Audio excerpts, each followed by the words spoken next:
Assalamualaikum warahmatullahi wabarakatuh. Perkenalkan, nama saya Leni Elvina, NIM 1802184. Mata kuliah ini adalah bimbingan konseling anak usia dini yang dibimbing langsung oleh dosen Azizah Uswatun Hasanah. Baik, pada video kali ini saya akan menjelaskan tentang bimbingan konseling bagi anak usia dini. Adapun kita akan mengawali dengan pengertian dari bimbingan itu sendiri. Menurut Hijr dan Stone, mengartikan bimbingan sebagai proses pemberian bantuan kepada individu agar mampu memahami diri dan lingkungannya. Sedangkan menurut Sunario, mengartikan sebagai bimbingan sebagai suatu proses untuk membantu individu agar dapat mencapai perkembangan optimal.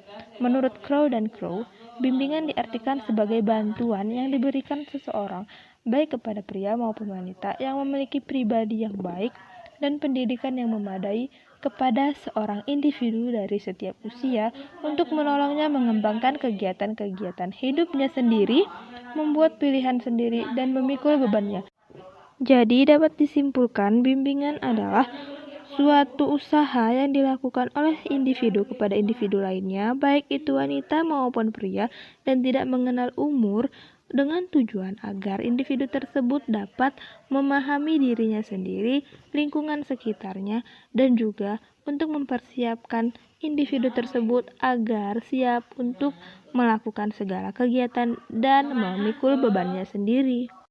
Adapun tujuan dari bimbingan konseling bagi anak usia dini adalah agar anak dapat mengenal dirinya sendiri, kemampuannya, sifatnya, kebiasaannya, dan kesenangannya.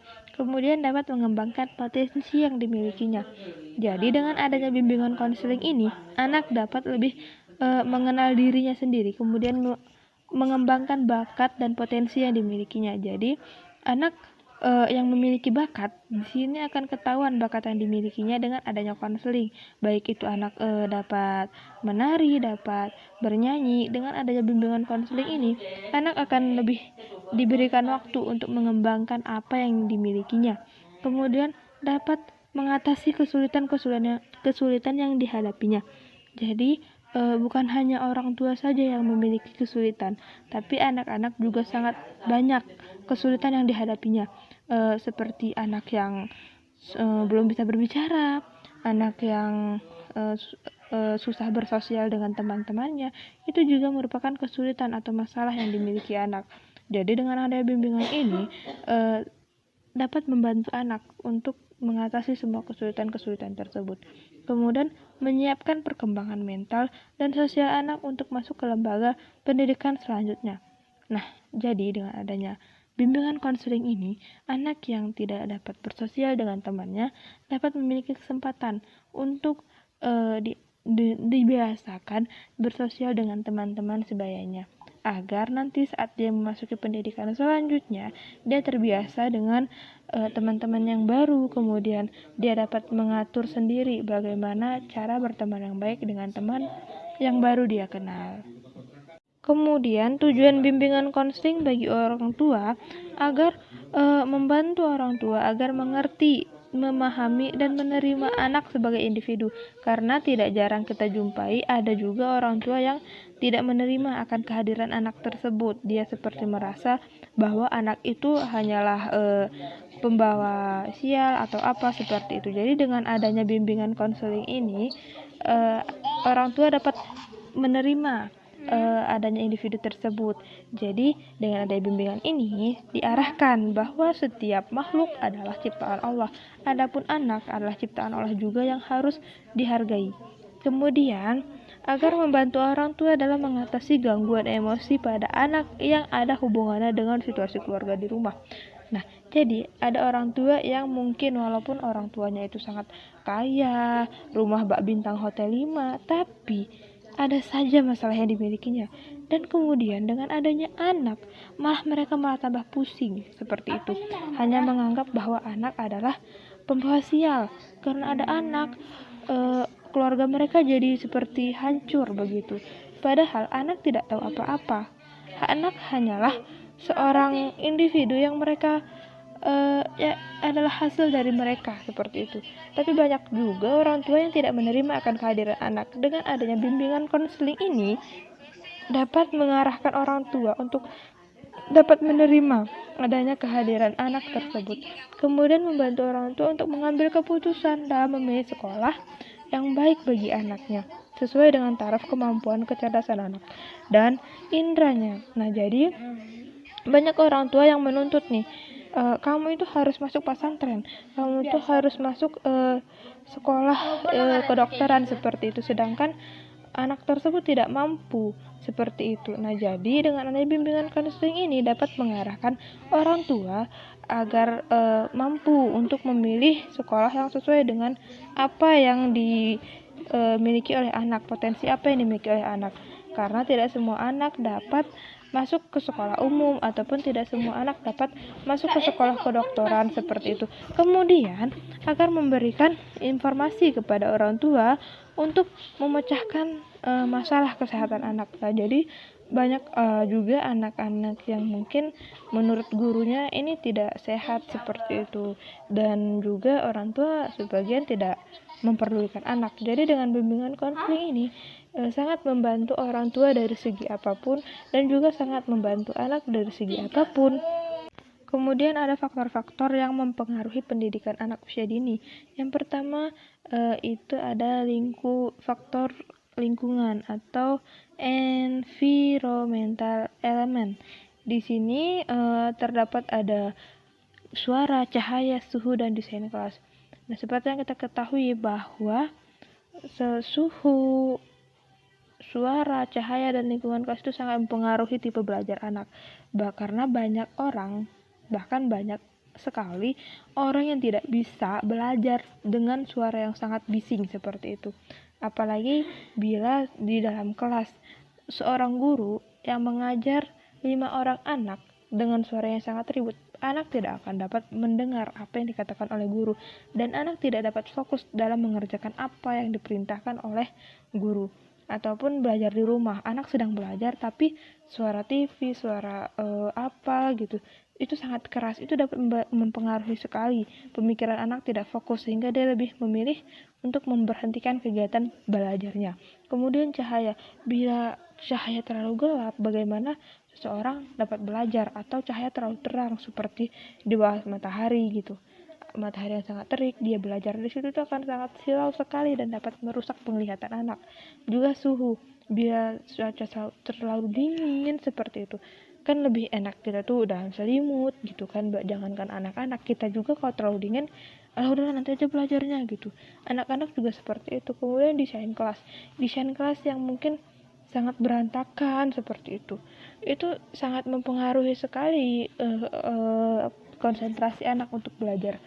Ataupun misalnya ruangan kelas itu tertata dengan rapi, cantik, elegan, maka anak-anak juga sangat semangat untuk melakukan kegiatan belajarnya. Kemudian unsur sosial atau sosiologika elemen. Nah, jadi unsur sosial ini merupakan kondisi di mana anak dapat melakukan kerjasama dengan anak-anak lainnya. Kerjasama tersebut dapat dilakukan melalui kegiatan kerja kelompok yang terdiri dari 2 anak atau lebih. Nah, jadi unsur sosial ini adalah lebih membangun rasa sosial anak dengan terjalinnya kerjasama seperti kerja kelompok tadi. Kemudian ada unsur emosi atau emotion element. Jadi unsur emosi ini berkaitan dengan motivasi anak untuk melakukan sesuatu. Motivasi ini dapat merupakan hal yang penting dalam mempengaruhi anak dalam belajarnya.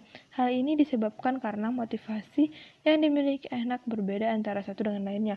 Nah, jadi motivasi ini adalah motivasi yang lahir dari dalam diri anak sendiri, karena ada anak yang memang semangat belajarnya itu sangat menggebu-gebu dan aku tuh ingin selalu belajar, tapi ada anak yang dia semangat belajarnya itu hanya waktu di sekolah, tapi waktu di rumah udah enggak lagi seperti itu.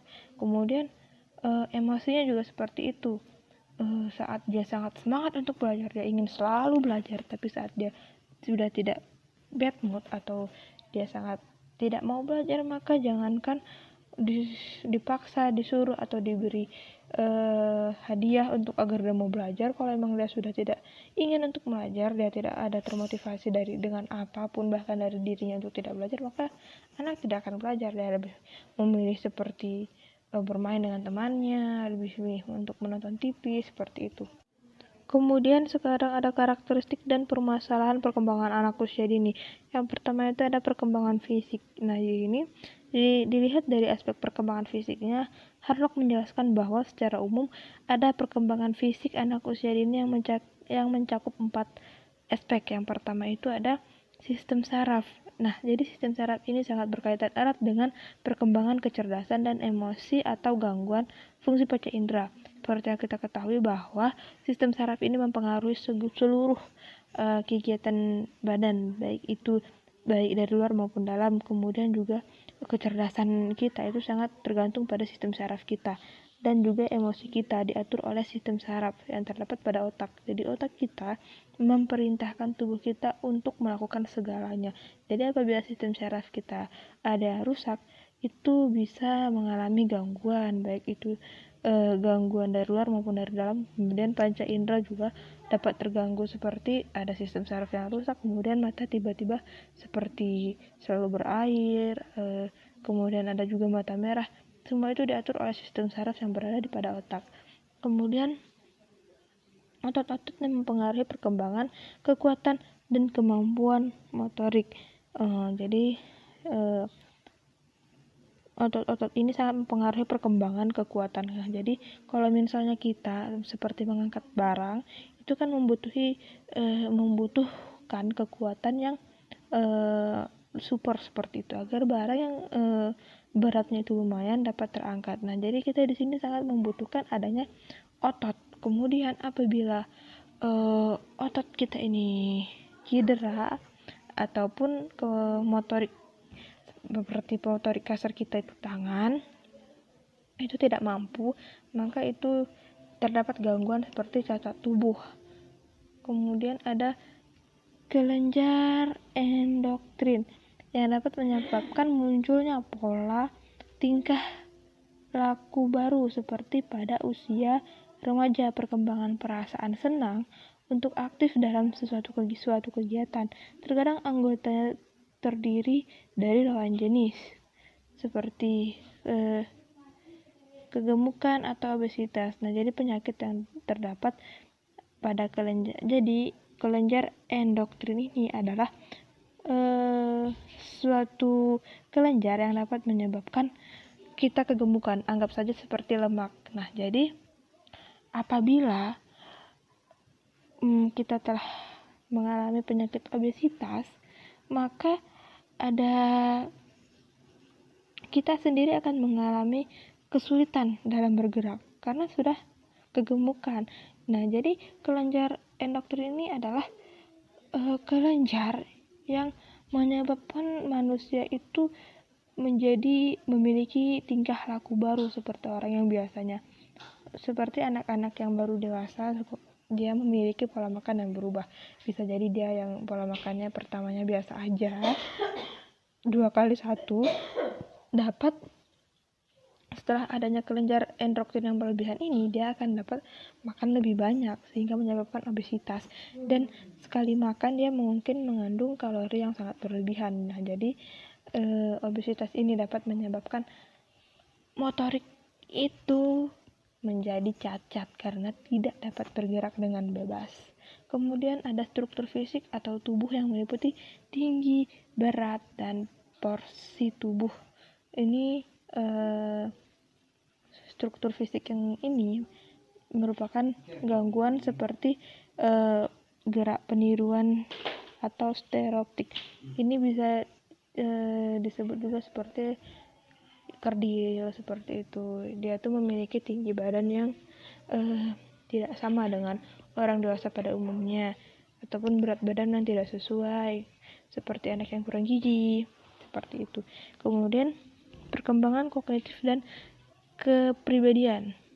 Piaget menekankan bahwa perkembangan kognitif anak terjadi pada 4 tahapan. Yang pertama ada tahapan sensori motor. Ini biasanya dialami pada anak yang baru lahir sampai dengan 2 tahun. Kemudian tahap perkembangan praoperasional. Ini biasanya dialami pada anak 2 sampai 7 tahun. Kemudian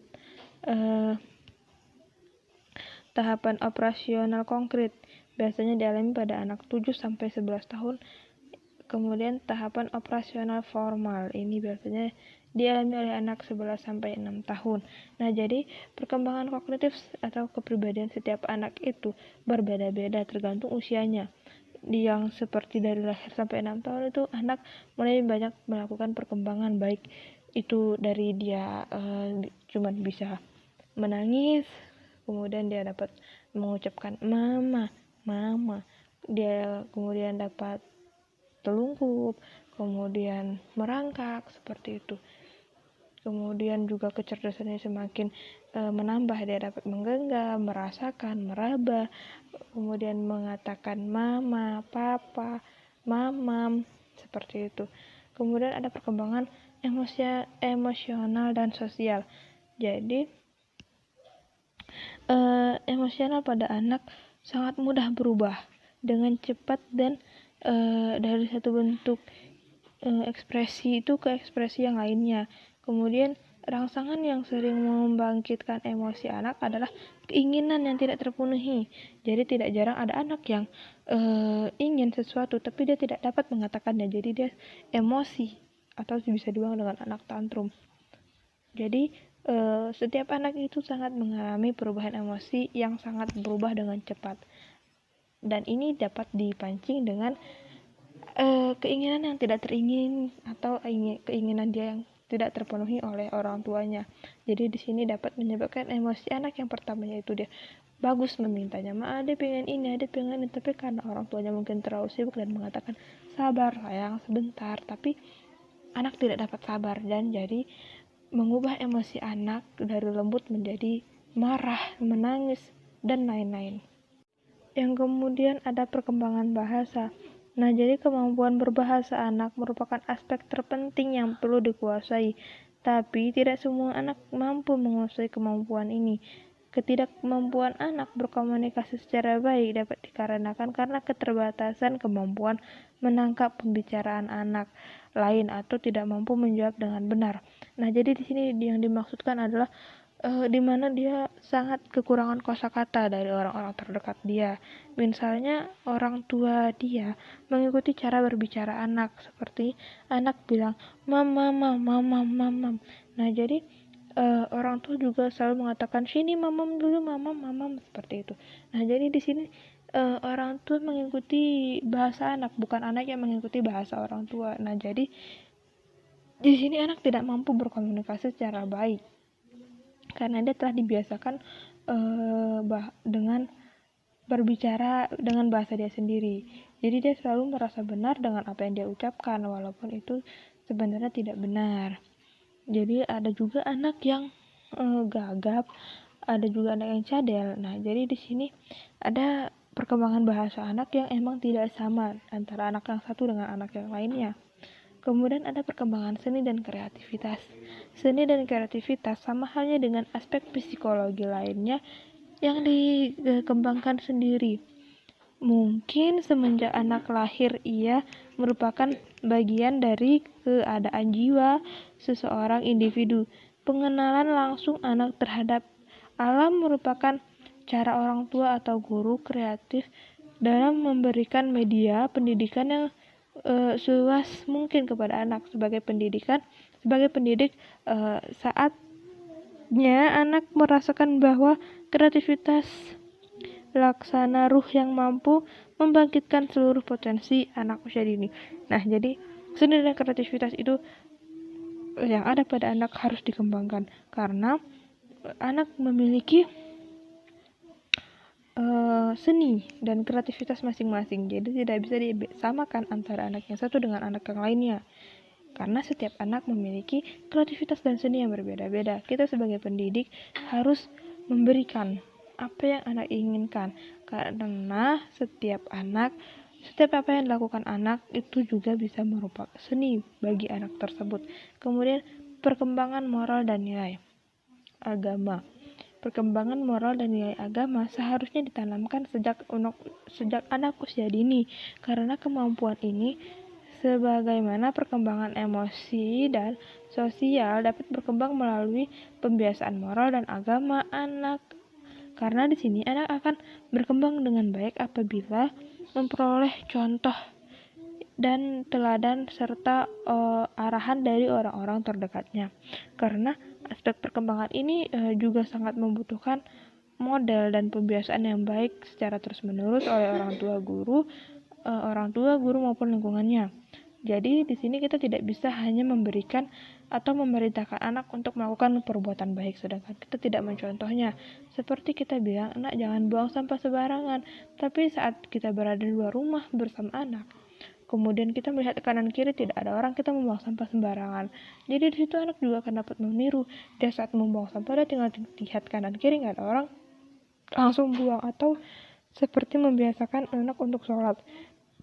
Kita menyuruh anak-anak sudah azan, ayo sholat, tapi kita tidak sholat seperti itu. Maka di situ anak bertanya-tanya, mengapa aku disuruh sholat sedangkan orang tuaku sendiri tidak. Jadi setiap perilaku yang baik harus membutuhkan model dan pembiasaan yang baik pula, karena perkembangan moral dan nilai-nilai agama pada diri anak akan timbul dan berfungsi dengan sempurna melalui pemeliharaan dan latihan secara langsung terhadap apa yang dilihatnya, bukan apa yang didengarnya. Perilaku salah asuh dalam pendidikan anak usia dini. Menurut Ramli, di sini dia mengelompokkan pola asuh orang tua ke dalam 5 pola.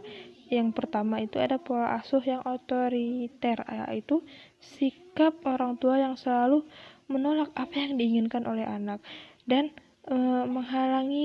menghalanginya untuk dapat melakukan perbuatan tertentu atau dari mewujudkan hasrat tertentu. Nah, jadi di sini pola asuh otoriter ini adalah sikap orang tua yang selalu menentang apa yang ingin anak miliki dan selalu menghalangi anak untuk dapat melakukan sesuatu. Seperti anak yang ingin beli mainan seperti itu. Adik pingin nih beli main masak-masakan seperti itu. Tapi orang tua nggak mau, nggak usah beli masak-masakan, untuk apa beli masak-masakan, udah di rumah aja. Kan masih ada panci, ada apa. Jadi mungkin di sini maksud orang tua udah mainnya itu dengan peralatan yang ada di rumah aja, nggak usah beli main masak-masakan yang ukuran itu lebih kecil seperti itu. Nah, kemudian tapi saat di rumah anak ingin memainkan masak-masakan seperti yang dikatakan oleh orang tua, pakai yang ada di rumah saja. Di sini orang tua malah melarang lagi. Ngapain diambil itu pancinya, ngapain diambil sendoknya, taruh seperti itu. Jadi anak ingin melakukan perbuatan yang emang tadi udah dikatakan oleh orang tuanya sebelumnya, tapi di sini dilarang lagi. Nah, jadi pola asuh yang otoriter ini adalah sikap yang selalu menolak dan melarang anak untuk melakukan perbuatan tertentu, sehingga ini dapat membuat anak sangat penasaran dan kemudian akan melakukan apa yang ingin dilakukannya tersebut di lain hari yang tidak diketahui oleh orang tuanya.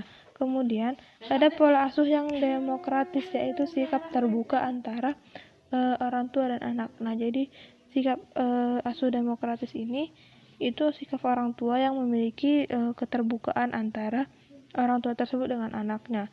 Kemudian pola asuh yang permisif, yaitu sikap longgar atau kebebasan dari orang tua. Di sini tidak ada bimbingan dan pengarahan dari orang tua. Nah, jadi pola asuh yang pesimis ini adalah sikap orang tua yang sangat acuh tak acuh kepada anaknya. Di sini orang tua yang memiliki sikap pola asuh yang permisif ini, dia apa yang ingin anak lakukan ya silahkan, apa yang ingin anak beli silahkan, aku tidak peduli, seperti itu. Jadi anak dibiarkan berkembang dengan apa yang dia inginkan, tidak ada arahan dari orang tua tersebut. Kemudian pola asuh perlindungan berlebihan, yaitu seperti sikap yang sangat memanjakan, memenuhi segala apa yang diinginkan oleh anak, kemudian mencampuri segala kewajiban dan tanggung jawab yang harusnya didapat oleh anak. Contohnya di sini orang tua membeli atau memenuhi semua apa yang anak inginkan. Baik itu dia ingin membeli, aku pengen punya HP sendiri, seperti itu, dibelikan oleh orang tuanya, dibiarkan dia main sampai berapa lama. Di sini kan sangat mempengaruhi kognitif anak, di mana anak lebih terbiasa dengan gadget daripada dengan buku. Kemudian mencampuri segala kewajiban dan tanggung jawab anak, di mana di sini di sekolah misalnya guru memberikan tugas kepada anak, tapi karena orang tua memiliki sikap perilaku perlindungan berlebihan, di sini orang tua tidak membiarkan anak untuk mengerjakan tugasnya sendiri. Dia tidak membantu tetapi mengerjakan apa tugas si anak, ataupun dari perkembangan fisik motoriknya, seperti itu. Biasanya anak dibiasakan main di luar, tapi karena anaknya sangat dimanjakan secara berlebihan, anak tidak dibiarkan keluar rumah, anak harus selalu dalam rumah, seperti itu. Kemudian ada pola asuh dengan sikap memanjakan, seperti sikap yang selalu mengikuti segala sesuatu yang diminta oleh anak. Setiap kali ia menginginkan sesuatu ini hampir sama dengan sifat perlindungan yang berlebihan. Kemudian ada peran guru sebagai pembimbing bagi anak usia dini. Dalam penyelenggaraan pendidikan anak usia dini, menurut Solehudin, ada beberapa prinsip yang perlu diperhatikan, yaitu holistik dan terpadu. Prinsip ini mengandung arti bahwa penyelenggaraan pendidikan anak usia dini seyogianya terarah ke pengembangan segenap aspek perkembangan anak, serta terintegrasi dalam suatu kekuatan program yang utuh dan proporsional, kemudian berbasis keilmuan. Nah, jadi bersifat multipenden. Prinsip ini mengandung arti bahwa pendidikan anak usia dini didasarkan pada temuan-temuan mutakhir dalam berbagai perlindungan keilmuan yang relevan, kemudian berorientasi pada kebutuhan perkembangan dan keunikan anak. Nah, prinsip ini mengandung arti bahwa pendidikan anak usia dini seharusnya dirancang dan dilaksanakan sesuai dengan karakteristik dan kebutuhan perkembangan anak. Kemudian juga berorientasi masyarakat. Prinsip ini mengandung arti bahwa anak adalah bagian dari masyarakat dan sekaligus sebagai generasi penerus dari masyarakat yang bersangkutan. Kemudian menjamin anak. Prinsip ini menunjukkan bahwa kesadaran anak usia dini akan hal-hal yang dapat membahayakan belum tumbuh sepenuhnya, sehingga anak perlu mendapatkan perlindungan dari lingkungannya. Kemudian keselarasan antara rumah, sekolah, dan masyarakat. Prinsip ini memberikan pelajaran tentang perlunya menjalin kerjasama yang harmonis antara rumah, sekolah, dan masyarakat agar anak dapat menyelenggarakan pendidikan anak usia dini yang bermutu efektif. Diperlukan adanya keselarasan pendidikan tiga lingkungan tersebut. Kemudian terbebas dari perlakuan yang diskriminatif. Prinsip ini mengandung arti bahwa semua anak memiliki hak untuk mendapatkan layanan pendidikan bagi anak usia dini yang sangat berkualitas dan layak. Adapun peran orang tua sebagai konselor bagi anak adalah orang tua memiliki peranan yang sangat terpenting dalam perkembangan kepribadian anak usia dini. Ahmad dan kawan-kawan mengatakan bahwa masa depan anak sangat bergantung dari pengalaman yang didapat dari pola asuh orang tuanya. Ayah dan ibu adalah teladan pertama bagi pembentukan kepribadian anak. Setiap tindakan yang dilakukan oleh orang tua akan membawa pengaruh terhadap pembentukan karakter anaknya, baik dari lingkungan keluarga maupun sosialnya. Di masa yang akan datang, orang tua yang benar-benar memberikan perhatian khusus terhadap anak akan membentuk kepribadian yang positif terhadap anaknya. Begitu juga sebaliknya, orang tua yang tidak peduli terhadap anak atau sangat mengekang anak akan membentuk kepribadian anak yang sangat negatif di masa depannya. Talib memaparkan bahwa pada dasarnya sebagai orang tua memiliki beberapa fitrah, yaitu orang tua selalu berusaha menempatkan anaknya dalam kehidupan yang baik. Orang tua lebih mengutamakan keselamatan anaknya daripada dirinya sendiri pada saat terjadi bencana. Kemudian lebih mengutamakan kelangsungan hidup anaknya daripada dirinya sendiri. Dan orang tua juga sangat bersabar dalam menghadapi perilaku buruk anaknya. Kemudian ciri-ciri dan bimbingan konseling bagi anak usia dini. Menurut Xiaodi, ada beberapa ciri bimbingan dan konseling bagi anak usia dini yang dapat dijadikan rujukan bagi pendidik, guru, atau pendamping, yaitu proses bimbingan dan konseling harus disesuaikan dengan pola pikir dan pemahaman anak ya. Jadi di sini bimbingan dan konseling yang berlangsung harus mengikuti atau harus sejalan dengan apa yang difikirkan oleh anak seperti itu. Kemudian pelaksanaan bimbingan harus terintegrasi dengan pembelajaran. Juga waktu bimbingan di sini sangat terbatas. Jadi bimbingan selama berjalannya bimbingan itu harus dipastikan dulu waktunya, jangan sampai gara-gara adanya bimbingan ini anak tidak lagi melakukan pembelajaran di sekolah. Kemudian pelaksanaan bimbingan dilaksanakan dalam nuansa bermain. Jadi bimbingan bagi anak usia dini ini sangat berbeda dengan orang biasa, di mana bimbingan yang dilakukan di sini dilakukan dengan cara bermain. Kemudian, dalam melakukan bimbingan konseling, harus adanya keterlibatan dengan teman sebaya, karena anak akan dapat lebih terbuka dengan adanya teman sebaya di sampingnya. Jadi anak tidak merasa heran mengapa hanya saya saja yang dipanggil ke ruangan ini, kenapa hanya saya sendiri yang diajak berbicara, mengapa dengan teman-teman yang lain begitu. Jadi juga dengan adanya teman ini akan lebih sangat terbuka.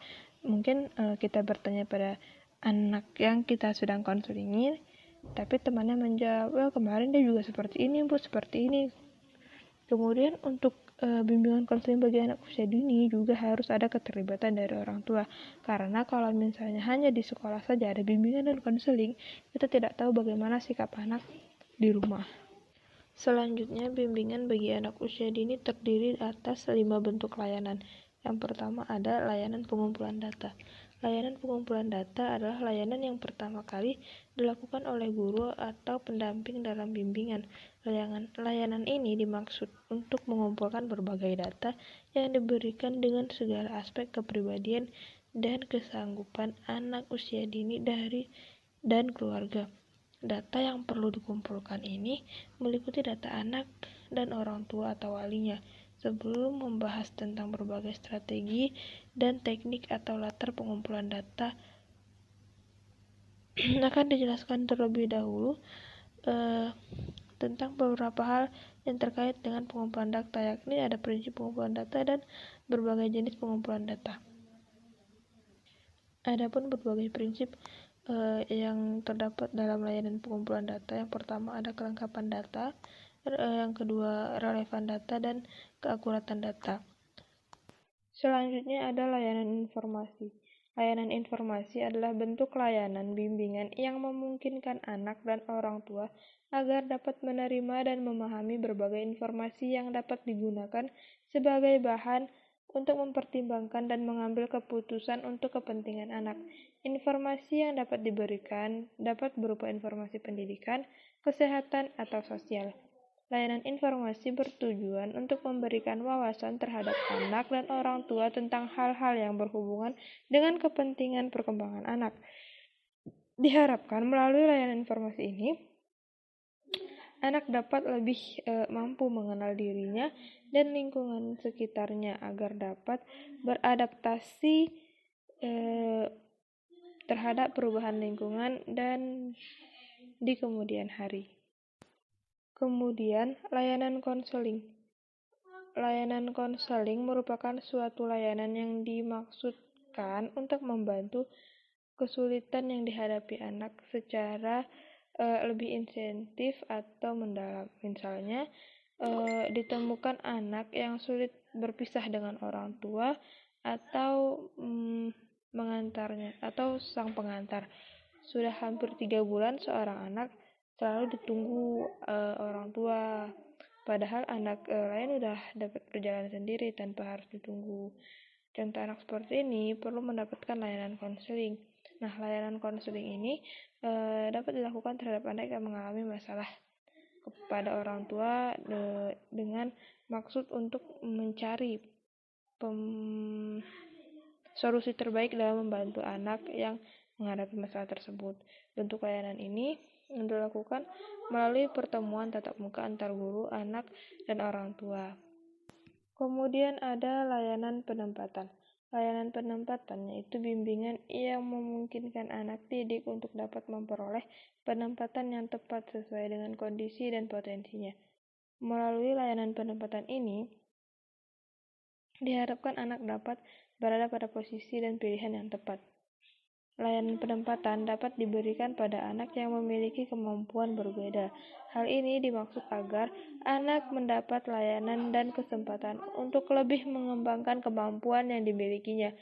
Apabila guru memberikan kesempatan yang sama pada semua anak, maka anak-anak yang termasuk di dalam kelompok berkemampuan tinggi tidak akan berkembang. Selain diberikan kepada anak yang berkemampuan lebih, maka layanan penempatan juga perlu diberikan pada anak yang berkemampuan kurang.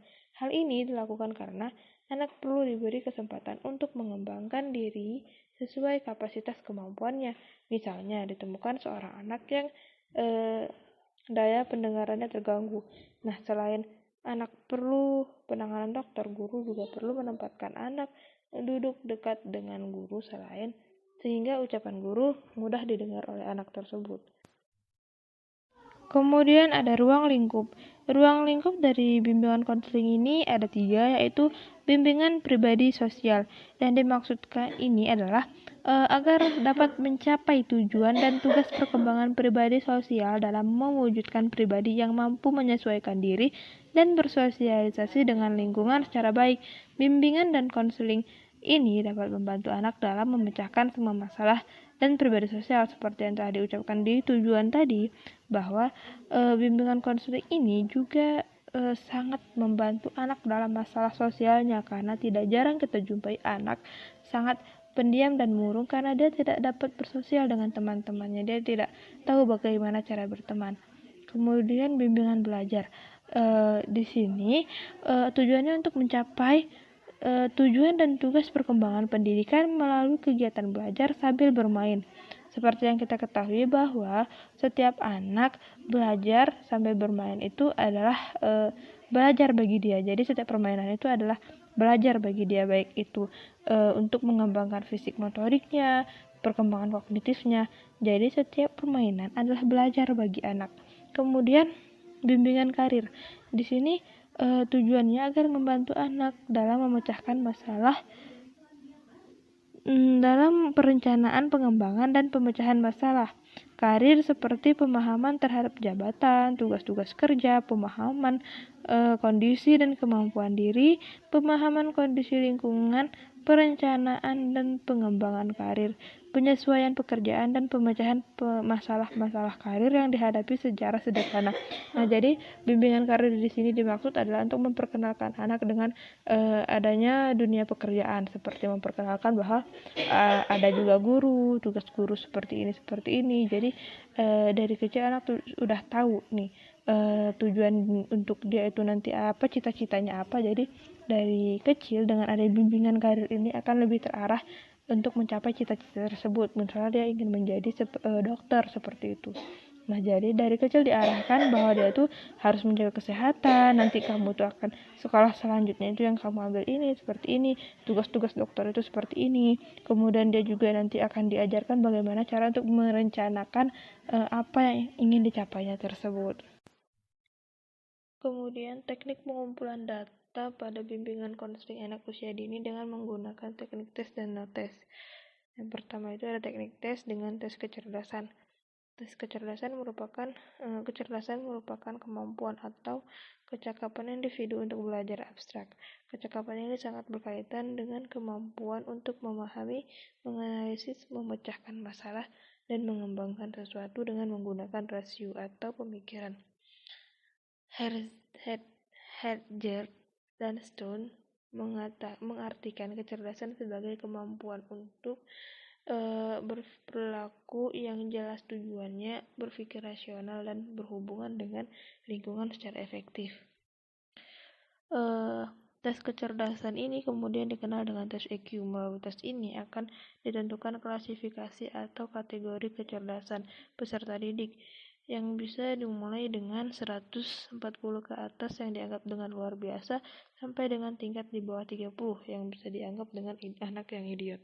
Kemudian yang kedua ada tes bakat.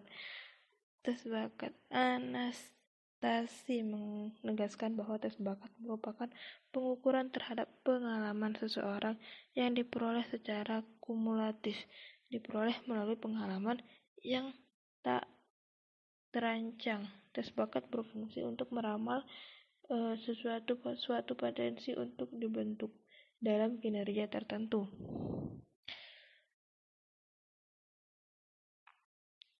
Hasil-hasil pengukuran bakat sangat penting baik penguasaan bidang-bidang ilmu, perencanaan pembelajaran, lanjutan studi maupun bagi perencanaan pemilihan dan persiapan jabatan atau karir. Kemudian tes bakat ini untuk mengetahui peserta didik telah dikembangkan sejumlah tes bakat yang diantaranya ada rekonik, tes bakat musik, tes bakat arsitek, tes bakat klerik atau perkantoran, kemudian ada tes bakat multifaktor juga ada. Kemudian ada tes belajar. Nah, tes belajar di sini Sukmadinata menyatakan bahwa tes prestasi belajar pengukuran tingkat penguasaan pengetahuan atau kemampuan peserta didik berkenaan dengan bahan atau kompetensi yang telah dipelajarinya. Pengukuran penguasaan kompetensi atau materi praktek menggunakan tes perbuatan dan atau penilaian hasil karya, baik karya tulis, karya rupa maupun karya benda. Jadi, tes hasil belajar pada umumnya merupakan evaluasi terminal untuk menentukan kedudukan individu setelah menyelesaikan suatu latihan atau pendidikan tertentu dan ditekankan pada hasil belajar, terutama pada apa yang dapat dilakukan individu pada saat setelah latihan atau pendidikan tertentu. Kemudian ada teknik non-tes. Teknik non-tes merupakan prosedur pengumpulan data yang dirancang dengan bersifat kualitatif.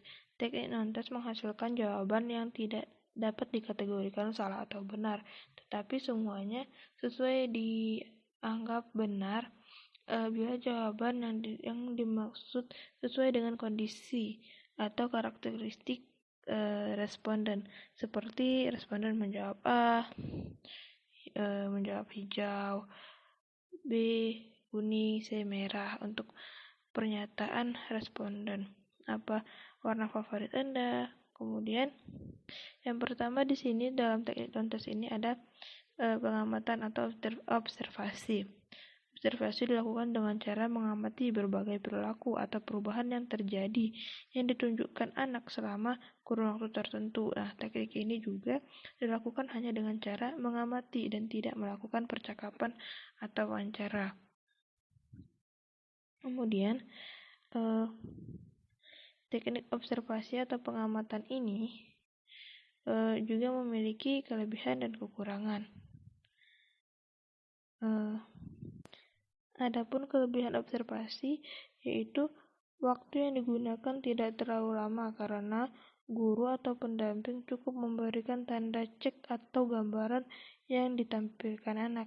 Kemudian observasi memungkinkan pencatatan yang serempak untuk beberapa anak, khususnya bila menggunakan pedoman observasi yang terukur, yang terstruktur. Tidak membutuhkan biaya besar, hanya dilakukan dengan cara mengamati saja, tidak perlu menggunakan bahasa yang untuk berkomunikasi. Kemudian kelemahan observasi, guru hanya mengamati perilaku yang nampak pada anak, kurang mendapatkan informasi yang mendalam tentang permasalahan atau perkembangan yang terjadi pada anak. Kemudian perilaku yang nampak belum tentu menggambarkan masalah atau perkembangan yang sebenarnya pada anak.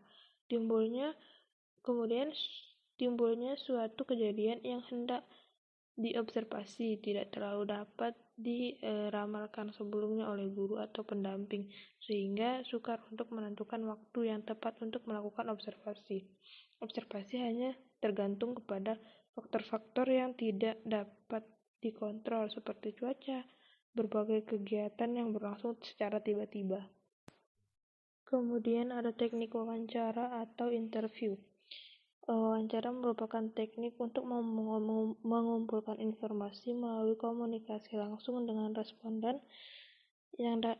Teknik wawancara ini juga sebagai suatu teknik pengumpulan data guru atau pendamping untuk mendapatkan informasi tentang perkembangan dan permasalahan anak dengan cara melakukan percakapan langsung baik dengan anak maupun dengan orang lain, sehingga akhirnya guru atau pendamping dapat menggali lebih jauh kondisi objektif pada anak. Kemudian ada angket atau kuesioner. Angket atau kuesioner definisikan sebagai jumlah pertanyaan atau pernyataan tertulis dengan data faktual atau opini yang berkaitan dengan diri responden. Dalam konteks pendidikan anak usia dini, angket atau kuesioner merupakan alat pengumpulan data yang berupa daftar pertanyaan yang akan disampaikan kepada orang tua untuk mendapatkan data secara umum tentang anak, baik hal-hal yang berkaitan dengan anak maupun lingkungan sekitarnya. Kemudian ada sosiometri. Sosiometri ini didefinisikan sebagai teknik untuk memetakan relasi daya tarik dan daya tolak antar anggota dalam satu kelompok. Hasil dari pengungkapan relasi antar anggota kelompok lazim disajikan dalam bentuk peta hubung atau diagram yang biasanya disebut dengan sosiogram. Kemudian ada catatan anekdot. Catatan anekdot ditemukan oleh Ernaulan Syaudi dan Mubarik Agustin, bahwa catatan anekdot merupakan suatu teknik pengumpulan data yang bersifat pengamatan atau observasi. Karena guru atau pendamping sebagai pengamat hanya mencatat berbagai peristiwa yang terjadi selama proses kegiatan belajar anak berlangsung atau ketika anak bermain di luar tempat belajar. Nah, jadi catatan anekdot adalah catatan autentik hasil observasi yang menggambarkan tingkah laku anak atau kejadian peristiwa dalam situasi yang khusus. Teknik ini atau teknik catatan anekdot ini tidak mengadakan adanya komunikasi dengan anak yang diamati dan hanya mencatat peristiwa yang betul-betul bermakna. Catatan anekdot dibuat oleh guru atau pendamping setelah peristiwa terjadi. Kemudian ada pemeriksaan medis. Pemeriksaan medis merupakan salah satu upaya yang dapat dilakukan guru atau pendamping anak usia dini untuk mengetahui berbagai kelemahan dan penyakit yang diderita anak, khususnya yang berkaitan dengan aspek fisik. Perkembangan fisik menjadi bagian yang terpenting yang harus mendapat perhatian guru atau pendamping, karena perkembangan segala aspek kemampuan anak perlu ditunjang oleh sehat tidaknya atau normal tidaknya perkembangan fisik anak. Apabila anak mengalami gangguan dalam perkembangan fisiknya, maka perkembangan aspek-aspek lainnya akan mengalami gangguan pula. Di sini Disinilah fungsi pemeriksaan medis. Selain untuk memantau pertumbuhan dan perkembangan anak, juga berfungsi untuk menemukan beberapa hambatan yang mungkin dialami anak, terutama pada fisiknya, seperti gangguan fungsi panca indera, cacat tubuh, gangguan pada gerak, dan lain-lainnya. Selanjutnya ada kunjungan rumah. Kunjungan rumah merupakan salah satu bentuk dari layanan bimbingan konseling.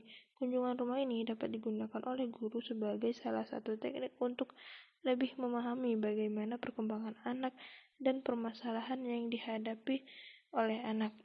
Anak yang belajar pada kegiatan pendidikan anak usia dini adalah anak yang berasal dari lingkungan keluarga yang berbeda-beda. Proses perkembangan yang ditunjukkan oleh setiap anak tidak lepas dari pengaruh perlakuan atau pendidikan yang anak dapat dari dalam lingkungan keluarga.